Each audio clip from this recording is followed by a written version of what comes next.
Contextos. Muy buenas noches, amigas y amigos que nos hacen el favor de seguirnos en este programa de Contextos a través de las redes del periódico Ultimátum.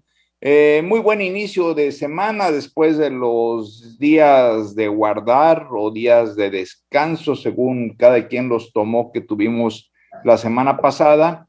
Y pues arrancamos esta semana, por supuesto, con el tema que concentró la atención de este fin de semana, que fue la votación en torno a la iniciativa de reforma eléctrica que fue promovida por el presidente López Obrador y por su partido, y en donde, pues yo creo que por primera vez muchos mexicanos estuvimos y estuvieron atentos al avance de este debate parlamentario a través del canal del Congreso, y en donde finalmente pues sucedió lo que pues ya estaba de alguna manera previsto, que era de que no se iba a lograr la mayoría calificada en la Cámara de Diputados, y la iniciativa pues no pasó.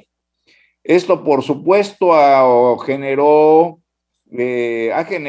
y todo tipo de reacciones que van desde aquellos que lo festejan como un triunfo de la oposición en México, algo así casi como el despertar de la democracia, y por el otro lado, pues los señalamientos encabezados por el propio presidente de la República de que de quienes votaron en contra, pues son así prácticamente traidores a la patria. Incluso he escuchado que hay una diputada de Morena que ya tiene el propósito, así lo hizo saber, de que en su distrito va a utilizar los espectaculares para poner los retratos de todos los diputados que votaron en contra de esta iniciativa, y que les iba a poner ahí de que el concepto de vendepatrias.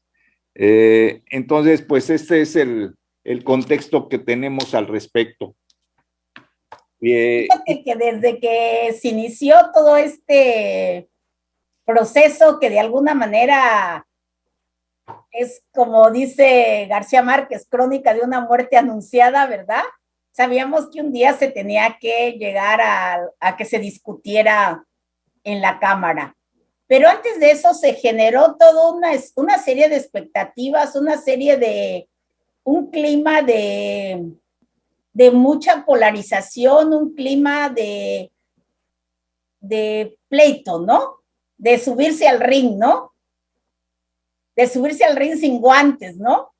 Y entonces, por ejemplo, en un momento dado no tiene muchos días que el PAN y el PRD pensaron que había la posibilidad de que el PRI se rajara a la hora, ¿no? Y hasta hubo ciertas presiones al presidente del partido, creo que alguien del PRI, un diputado, había presentado una iniciativa muy similar a la del presidente, y entonces el presidente del PRI tuvo que pedirle a este diputado que retirara su iniciativa, ¿no? Hubo mucha presión de los otros dos grupos, ¿no? Hacia el PRI, porque pensaban que era el que en un momento dado, como que el más débil, ¿no? Que podría retirarse, o que algunos de sus diputados votaran a favor de la ley, ¿no? Entonces hubo un jaloneo también entre ellos, y pues al final la suma también del movimiento ciudadano, ¿no? Que el movimiento ciudadano es curioso porque se ha manejado muy independiente, muy solo, ¿verdad? Como que quiere, como no mezclarse, ¿no? Con los otros tres partidos. Sin embargo, en esta ocasión, pues también se subió al ring con ellos. Pero si tú ves, casi todos ¿cómo explicarte? Casi el enojo está como más enfocado al PRI, al PAN y al PRD, ¿verdad? Como que al Movimiento Ciudadano no lo han mezclado tanto en esta contienda, por lo menos yo así lo he visto, ¿no? Pero lo que sí me preocupa en particular, leyendo estos días el Facebook, ¿verdad? El Twitter, las redes sociales, es el encono con que en las redes se siguen peleando ambas facciones, los que están a favor de la reforma y los que están en contra, en un tono de grosería, ¿no? ¿Por qué no lograr civilidad en estas discusiones, ¿no? Si tú no estás de acuerdo con la otra persona, pues da tus argumentos, ¿no? ¿Por qué no aprendemos a argumentar con cuestiones válidas, verdad? Yo creo que cada grupo tendrá sus razones, ¿verdad? Porque está en uno u otro bando, algunos simplemente por pertenecer a un partido político y por cuestiones de lealtad a ese partido sin razonar muy bien qué es lo que implicaba la reforma eléctrica, ¿no? Y además es curioso, ¿no? Que ahorita en estos momentos sean videos de Adolfo López Mateos los que se utilicen en Morena, ¿no? Para decir, miren, en un momento dado, un priista como López Mateos estuvo a favor de la reforma eléctrica y ustedes no son capaces de recordarlo, ¿verdad? Y de sumarse a esta posición. Pero creo que pues lo de López Mateos sucedió hace 50 años, ¿no? Y en otro contexto, además. Y era otro contexto, ¿no? Pero es sí, porque curioso estaba, sí. que hoy lo usen como bandera, ¿no?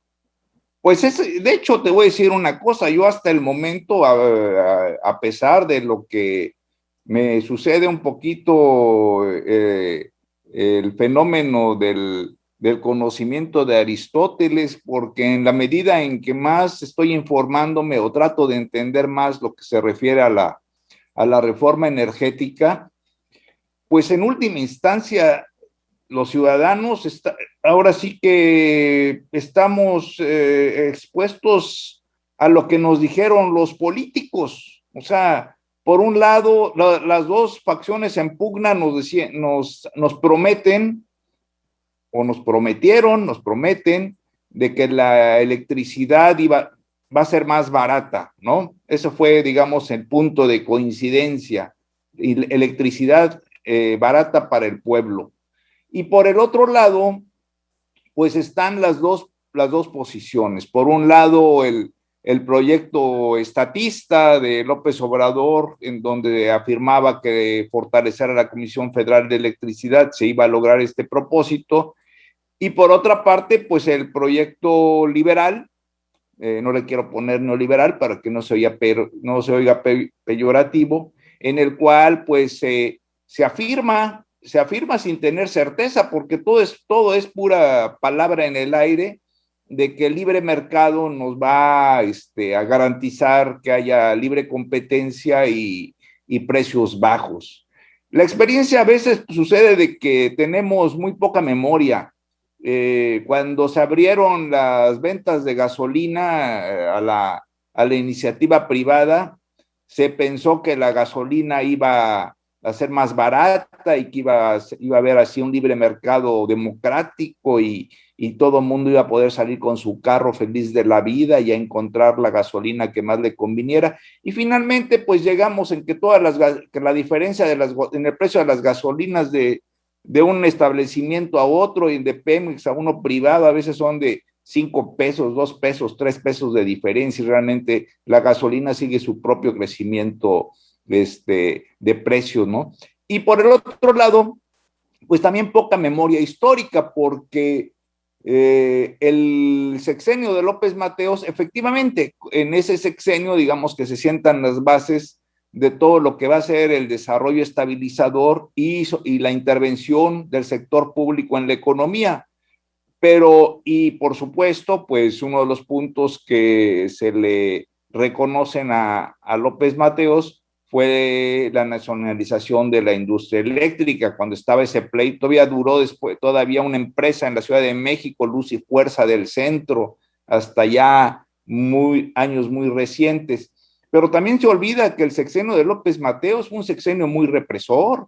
Fue un sexenio que reprimió a maestros, que reprimió a Jaramillo, médicos, ¿recuerdas el asesinato de la familia de Jaramillo, no? que se asesinó a toda la familia de Rubén Jaramillo, que estaba demandando tierras, y terriblemente llegó el ejército en una forma impune, en una época en que todavía no existía ningún organismo de derechos humanos ni cosas por el estilo. Masacraron a toda la familia. Actualmente, pues, la verdad, con tanta palabrería, yo creo que, pues no nos va, al menos en lo personal, creo que solo la experiencia de los próximos años, pues nos van a decir quién tuvo razón en torno a esta reforma eléctrica. Y pues iba a decir que ya va a ser tarde para rectificar, que pues, pero yo no lo creo, porque finalmente, pues si esta reforma eléctrica observamos de que afecta a los intereses del país, pues creo que va a haber grupos que en su momento en otro contexto van a poder impulsar un proyecto diferente. Sin embargo, aquí el problema fue que se tomó como un partido de fútbol, ¿tú no lo ves? Así como sí, que se polarizó. Me da coraje eso, ¿verdad? El ambiente El ambiente muy ríspido. Ahorita, por ejemplo, los resultados me dan la impresión como cuando gana la selección mexicana y que todos los seguidores de la selección mexicana salen a la calle a brincar y a tocar el claxon y a brincar felices de la vida, y la selección mexicana pasa a cuartos de final y todo el mundo ya anda haciendo cuentas chinas y teniendo ideas de que van a llegar a la final de las copas del mundo. Como ha pasado en muchas ocasiones. Como siempre ha pasado. Y aquí está igual. Ahorita, por ejemplo, si tú observas, eso me llama mucho la atención, el sesgo que le están dando muchos locutores y comentaristas de noticias en la radio y algunos en la televisión, es de que no están viendo esto como un debate normal entre dos proyectos políticos ante una iniciativa de ley que no logró la mayoría calificada, sino que lo están viendo así como el partido del siglo entre morenistas y opositores, y algunos incluso están festinando y dicen que no, que ya ahorita con esto ya por primera vez, estaba escuchando a un locutor diciendo que lo repitió todo el programa, por primera vez hay oposición en México, y que no, que definitivamente así es casi como el renacer de la democracia mexicana, y que esto casi es la antesala de un futuro promisorio y luminoso para el 2024. Y son posiciones que la verdad dan risa, dan risa porque se van al otro extremo y se ve que en el fondo, lo que tú bien señalas, lo que menos le importó a la gente fue profundizar, porque aparte es un tema muy complicado. Es un tema muy complejo, sí, a mí sí me dicen, como cuando pasó con el aeropuerto, ¿no? Yo lo traté de leer la votación del aeropuerto, ¿no? Sí, son temas muy complicados y cada uno te repite lo que mejor entendió con el locutor de su preferencia. Claro. Y son válidas cada una de estas opiniones. Pero el tema en realidad la gente pues no tenemos clara la situación de cómo va a estar la industria eléctrica en el futuro. O sea, tenemos claro, sí, porque lo hemos escuchado, porque hay todo un movimiento, de que es bueno que vengan las energías limpias, las energías renovables. Pero, por ejemplo, en el caso de Chiapas, se nos olvida que aquí tenemos de las principales hidroeléctricas del país y que han estado subutilizadas. Y que no nos han servido, no han sido útiles para generar una energía más barata. Así es, porque finalmente ahí han generado y siempre se agarran de bandera para los movimientos políticos, pero que yo sepa, no ha habido una política en donde esa energía generada por las presas chiapanecas pues beneficie principalmente y en primer lugar a los chiapanecos, que finalmente son los que dieron tierras y sufrieron las consecuencias cuando estas presas se construyeron a finales de los 60 hasta los 70. Pero te digo, así es, efectivamente, así está el debate. Y pues creo que coincido con la posición que tú me estás platicando. Y afortunadamente, fíjate, tuvieron la prudencia de no enfrentar a grupos, porque ves que alrededor del Palacio Legislativo, en estos momentos que es Morena quien domina el escenario político, pues llevó a sus huestes, ¿no? Y además estaban tomando chelas ahí como si fueran un partido de fútbol, como tú bien dices. Imagínense que hubieran llegado grupos de priistas, porque yo creo que los panistas no tienen de ese tipo de grupos, no creo que los de Frena hubieran llegado a pelearse, ¿verdad? Pero, por ejemplo, los del PRD y los del PRI, que sí tienen más este tipo de grupos de choque, hubieran llegado ahí a agarrarse de la greña, pues hubiera sido una batalla campal, tal vez de funestas consecuencias, ¿no? Otro queretarazo. Sí, afortunadamente no asusaron, ¿no? No asusaron a los grupos fueron prudentes, ¿no? Y también sabían, yo creo, en un momento dado, las consecuencias que ello podría tener, ¿no? Pero tú me estabas diciendo que has observado en el Facebook unos comentarios de plano que... Sí, unos comentarios muy groseros, ¿verdad? Sin ningún fundamento, de puro insulto, ¿no? Y pues no se trata, debemos de aprender a, ¿qué será? A ser elegantes, ¿no?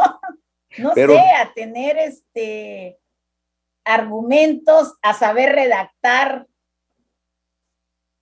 bien, ¿verdad? También yo creo que pensar bien qué es lo que vamos a poner, ¿verdad? Porque además ahora todo ¿cómo le dicen? Todo le toman foto, podrás arrepentirte, lo borras, pero ya alguien le tomó foto a tu comentario, ¿no? Entonces, está llegando a un nivel de mucha grosería, ¿no? Sí, y eso es cierto. Fíjate que si te das cuenta en los debates, la discusión estuvo en torno más que nada a calificativos y a manejar siempre el aspecto de que se estaba defendiendo la propiedad se estaba defendiendo la potestad de la nación sobre los recursos naturales y que los otros eran vendepatrias, pero finalmente poco se habló y hay poca información respecto a, y es algo importante, respecto a que cómo han hecho dinero aquí las empresas españolas explotando la electricidad de los mexicanos. Eso hay muy poca información y a mí me extraña que los morenistas pues nos hubieran dicho a la empresa fulanita de tal, que es española, llegó en la época de Fox, llegó en la época de Felipe Calderón y tiene una planta aquí y está ganando tanto dinero en tales años y hay interés de que vengan acá empresas de tal lado. La discusión careció de ese sentido. Sí, y la discusión que se hace ya en corto, así entre los grupos de amigos, va por el mismo camino, ¿no? O sea, estoy en contra del iniciativo porque me cae mal López Obrador. Punto. Así es. Porque el señor ya quiere volverse un dictador, porque se quiere reelegir, porque se parece a Maduro, porque casi me huele a Fidel Castro. Entonces, por eso estoy en contra prácticamente de todo lo que hace. Pero no hay un razonamiento más profundo. Y del otro lado va lo mismo, ¿no? Estoy en contra de los panistas, pues porque son fifís. Porque son aspiracionistas. A varios en el PES les dijeron, es que tú eres aspiracionista y eres, ¿cómo les dicen? Fifís, ¿no? Clase mediero y traidor, ¿no? Sí. Y entonces, ¿cuántos de nosotros no somos clase medieros y aspiracionistas porque deseamos, pues, tener una vida una vida mejor y la deseamos para todos, ¿no? Claro. No solo para nosotros, ¿no? Que en México exista una educación gratuita, que niños y niñas puedan asistir hasta la universidad, que superemos estos niveles de analfabetismo, estas brechas. Yo creo que si un día nos sentáramos a hablar sin apasionamientos, habría muchos puntos de coincidencia. Fíjate que hace tiempo nos ponían a pelear con las del aborto, con las de Provida. A nosotros que estamos a favor del derecho a decidir, ¿verdad? Y entonces yo les decía, ustedes están en contra del aborto, ¿verdad? Nosotros también. Nosotros no andamos promoviendo el aborto. Lo que queremos es que exista una educación sexual científica, ¿verdad? Realmente atención a las niñas adolescentes, que hay embarazos en niñas adolescentes víctimas de abuso, ¿no? Que en un momento dado ellas puedan acceder a un aborto si así lo desean. Creo que hay puntos de coincidencia en todos los grupos. Si pudiéramos sentarnos a discutir, ¿verdad? En santa paz, ¿no? Pero fíjate que yo creo que en este momento ya es muy difícil, en gran parte por culpa del mismo presidente se han polarizado las posiciones muy fuertes, no hay razonamiento, es prácticamente una reacción casi pavloviana, en que yo estoy en contra de eso porque viene del lado de Morena y del lado de López Obrador, y eso me huele a que no me gusta esto. Ya se acaba de incorporar Víctor. Hola, Víctor, bienvenido. ¿Cómo estamos? Buenas noches. Buenas, pero si te quería decir lo último, ¿no? Y también, por ejemplo, ya me distraje con la entrada de Víctor de lo que te quería decir en del debate que se está dando en términos muy feos. Sí, por ejemplo, se habla también de que López Obrador sabía los resultados de antemano, ¿no? Que para él no era ninguna novedad, pero que él quería que se diera en este sentido para poder decir traidores y la denostación en el rollo en que se está dando, ¿no? Y esperemos que ahora no cambie sus baterías hacia el INE, ¿no? Que pareciera en un momento dado venganza por las dos derrotas, ¿no? Que en un momento dado, pues él adujo fraudes, ¿no? Y que tal vez si hubiéramos escarbado un poco más, si hubiera habido la posibilidad de un fraude, ¿no? Recuerdo cuando Calderón, ¿no? Cuando la de Calderón, creo que Calderón fue .56, ¿no? Una cosa mínima la diferencia. Y recuerdo a Ugalde, que en ese momento era el presidente consejero, ¿no? Del entonces IFE, que no sabía qué decir, no se preparó para dar a conocer los resultados de ese tipo, y se veía que titubeaba, ¿no? Así es. Pues ¿sí? Es cierto, aquí que entre Víctor, porque lo que estamos platicando, Víctor, es de que ahorita las posiciones se están exagerando y ya van más allá del razonamiento político, ¿no? Se está festejando, le estaba yo comentando a Queta, como si fuera el pase de México a cuartos de final, todo el mundo sale a la calle, está gritando que ya, bueno, la gente que estaba en contra de la reforma energética de López Obrador, solo nos faltó ver las banderolas y el ángel, ¿no? Ir a darle la vuelta al ángel. Las caravanas de automóviles y las vueltas en el ángel, y ya todo el mundo está haciendo apuestas, o al menos está señalando de que por fin en México, o al menos se evidenció la oposición, que no existía y que ahorita ya milagrosamente ocurrió. Y todo el mundo, así como cuando México pasa a cuartos de final y los cronistas deportivos hablan de que vamos a estar ya peleando la Copa de Fútbol en la final, aquí ahorita se está señalando de que esto ya es el renacer de la oposición, de la oposición en México contra Morena. ¿Cómo ves el panorama que se ha generado a raíz del resultado en la elección para que no se logró aprobar la iniciativa energética de López Obrador? Bueno, buenas noches.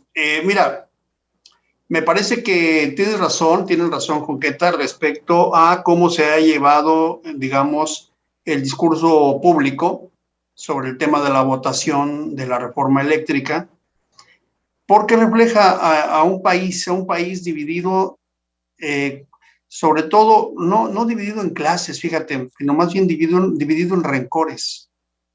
Y creo que lo que está haciendo la población, desafortunadamente, es reflejo de lo que sucede en la Cámara de Diputados y lo que sucede en la clase política.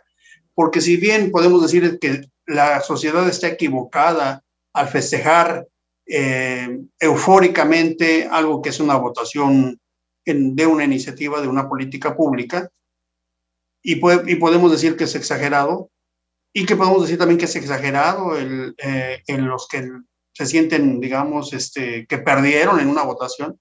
En realidad solamente refleja lo que ocurrió ayer. Yo seguí con mucha atención el debate de ayer, más allá del resultado que era previsible por las posiciones que ya habían digamos, manifestado los partidos políticos. Lo seguí ayer justamente porque quería ver cuál era el contenido del discurso. Y el discurso yo creo que dibuja y desnuda más bien de cuerpo entero a la clase política mexicana. Un discurso que sí es un discurso muy agresivo, virulento, incendiario, es un discurso propio de las calles, sobre todo, lo voy a decir con mucho respeto, pero el discurso de Morena y del PT es un discurso ausente de elementos técnicos, ausente completamente de elementos técnicos, salvo una diputada, la diputada Leida Alavés, que me pareció bastante, digamos, coherente en su línea discursiva, pero de todos modos no tuvo elementos técnicos, ni técnicos jurídicos, ni técnicos empresariales, ni técnicos comerciales. Todo el discurso fue un discurso muy agresivo, muy agresivo, y hoy, en la mañana, el discurso sigue siendo agresivo por parte del presidente, de Claudia Sheinbaum. El discurso del presidente del partido, de Mario Delgado, es verdaderamente inaceptable, es de una tribu maoísta, o sea, eso de que vamos a exhibir, y de hecho lo están haciendo, están exhibiendo a los diputados, como lo hizo Mao en su tiempo, llevando a los enemigos del pueblo al escarnio público, y eso no se debe hacer, fíjate, en la clase política y en la forma digamos, de entendimiento de la democracia no se debe hacer, porque la democracia se pierde, se gana y se pierde. Bueno, pero sí esto ocurrió por parte del PT, de Morena, básicamente porque creo que el Verde estuvo en la discusión y dio los votos, pero no estuvo, digamos, tanto en el debate. Por el otro lado, los discursos fueron prácticamente discursos para sordos, o sea, tampoco escuchaban nada. Es un discurso también del lado del PRI y del PAN, un discurso un poco, como decía yo al principio, vimos la confrontación de odios, un poco como diciendo, hoy nos vamos a desquitar de todas las que nos han hecho en estos últimos 3 años, ¿no? Así Entonces es. también es un discurso muy agresivo, o sea, no es un discurso que llame y que concite a la negociación. Y me parece que hay voces en la sociedad que debemos de llamar a la hechura de las políticas, que debemos llamar al reposo de las ideas, que debemos llamar a la pretensión de los ideales más nobles de nuestra sociedad, como son la paz, como son la tranquilidad, como son el equilibrio, más allá incluso de la soberanía. Déjenme decirles que la soberanía es un concepto político, pero la paz social es un concepto social que nos involucra a todos. Yo no admito, en términos conceptuales, este lenguaje de confrontación. Me parece que es una estrategia equivocada de parte de las dos partes o de los dos bloques, Me parece que tiene mayor responsabilidad en este caso el Estado, la izquierda, aunque yo siempre me identifico con las ideas izquierda, en este caso el gobierno, no por ser de izquierda, sino por ser gobierno, tiene mayor responsabilidad porque no es una facción en disputa, es decir, no son dos grupos que están luchando por el poder, es un grupo que ejerce el poder y que debe hacerlo con responsabilidad, no solo para su grupo o el grupo con el que coincide, sino para todos los mexicanos. Y lo debe hacer con los grandes ideales de la paz, de la justicia, del respeto a la ley, del respeto a las leyes, de la construcción de esquemas de entendimiento dialogante y de esquemas de concertación política. Y parece que eso no está ocurriendo.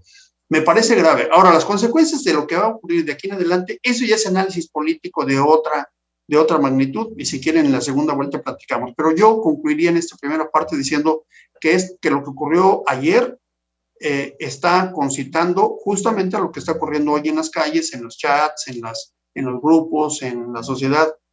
Solamente somos reflejos de lo que está ocurriendo en las confrontaciones de esa clase política que no entiende que necesitamos hacer cosas por México. Si no nos ponemos de acuerdo, si nos costaba trabajo ponernos de acuerdo durante 6 años, y cada 6 años rompíamos y volvíamos a empezar, y eso es justamente lo que han dicho todos los académicos, los analistas, que el gran problema de México es que volvemos a empezar cada 6 años, que no tenemos esquema, no tenemos proyecto de nación. Bueno, si nos costaba hacerlo, hoy, con una confrontación tan grande, nos va a costar más trabajo y vamos a caer en esta espiral, ya no digo del subdesarrollo, sino del atraso. Pero no tiene la culpa uno, tiene la culpa todos. Sobre todo la clase política que tenemos es muy mala. Claro, correcto, y luego surge Pablo Gómez, ¿verdad? A decir que hay castigos, ¿verdad? Para los que no votaron en el ejercicio de la revocación de mandato, ¿no? Bueno, pero ahora vamos con la segunda parte, tenemos 3 minutos. ¿Ustedes creen que verdaderamente este sea como se ha festinado, y por eso yo hacía la comparación con los festejos de cuando México pasa a cuartos de final y que quedamos en el ya mérito? ¿Ustedes creen que verdaderamente es lo que sucedió ayer en el Congreso, sea el renacer de una oposición que hasta el momento estaba ausente ante Morena? No sé quién quiera tomar la palabra. Víctor. ¿Qué tal? Porque yo acabo de hablar. Bueno, yo creo que fue un momento necesario que tuvieron que unirse, ¿verdad? Yo creo que tal vez, no sé, al PRI de repente le entraron ganas de irse por su cuenta, ¿no? De irse solo, pero hubo muchas presiones también de la ciudadanía, porque también la oposición estaba como muy presionada por grupos de ciudadanos y ciudadanas que querían verlos juntos y unidos en la Cámara, ¿no? Por ejemplo, el Movimiento Ciudadano que se alió en esta ocasión, no creo que esté dispuesto a estar siempre con Va por México, ¿no? Yo creo que el Movimiento Ciudadano tiene sus propios intereses, ¿no? Tanto nacionales como regionales, ¿no?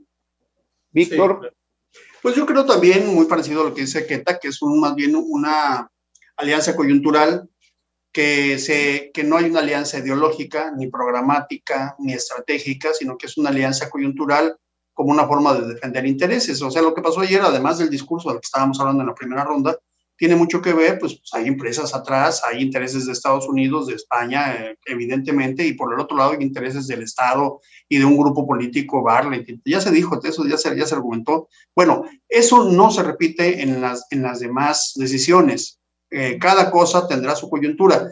Lo que sí es claro es que después del proceso de revocación del mandato sí se evidenció el máximo potencial de Morena, y eso envalentona al PRI, básicamente al PRI, que dice, ¿estábamos perdidos? No, no es cierto, sí podemos recuperarnos. Y eso le va a permitir al PRI, por ejemplo, dar una lucha seria en Oaxaca, dar una lucha seria en Hidalgo, donde se sentía perdido, pero que puede recuperar, y aspiracionalmente a quedarse y a conservar el Estado de México en el 23. Por eso es que ellos hablaban mucho de mandar esta discusión para finales, más bien para después de las elecciones. No, yo creo que es un asunto coyuntural que va a estarse dando justamente dependiendo de las coyunturas. Si llegan así al 24, será otra coyuntura, habrá que ver si lo conservan. Bueno, pues ya llegamos al final de nuestro programa. Tenemos ya prácticamente estamos al final. Vamos a ver qué sucede. Por supuesto, yo creo que los resultados de esta reforma o el frenar esta iniciativa, posiblemente los resultados los veremos en los próximos años, si fue correcto, si fue incorrecto, y también en los años sucesivos veremos qué tanto se sostiene esta alianza partidista, ¿no? Que se está festejando ahorita. ¿No creen así? Pues veremos hasta cuándo tendremos tiempo. Veremos cuánto les dura el gusto a la alianza y veremos cuánto le dura el gusto a Morena de estar diciendo que son traidores a la patria. No, yo creo que no aguanta más tiempo esto, ¿eh? De verdad, hay que llamar.